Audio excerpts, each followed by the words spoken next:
So, what were some of the first steps you took to pursue a career in aviation? Were there specific schools, programs, or mentors that helped you get started?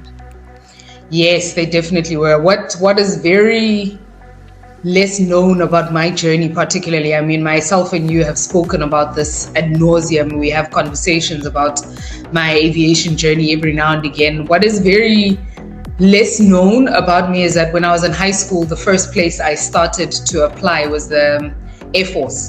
And I had made it a point and a decision that I wanted to be a pilot before anything else. But when I realized the challenges I was facing with respect to getting into the Air Force as a pilot, because that on its own is a very tricky, lengthy process. You send your application.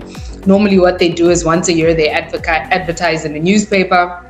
You get the column, you complete the form, then they'll call you in for interviews, or rather psychometrics initially, and then it's the medical exam, and then it's actual interviews.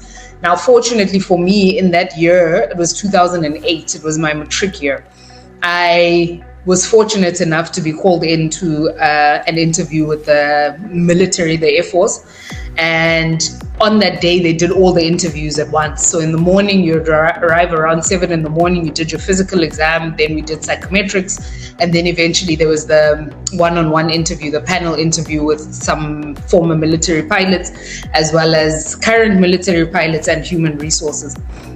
At the time, I was probably 18. I didn't know much about aviation, and unfortunately or fortunately, I did not make it in. And it was from a weird glitch where the post office went on strike around about the time I was supposed to get results. So fortunately or unfortunately, at that point or prior to that, I had already made a decision to say I'm going to need something as a backup, something to fall back on. And I had started applying into engineering at the University of Witwatersrand.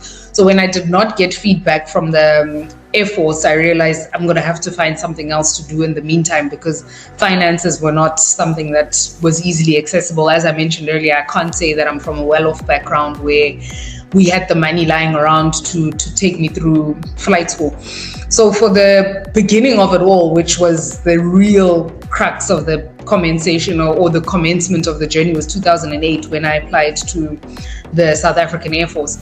Thereafter, I got into engineering to study aeronautical engineering, at which point I realized, after 3 years of the degree, I realized this was not going to work out for me, despite me wanting to have it as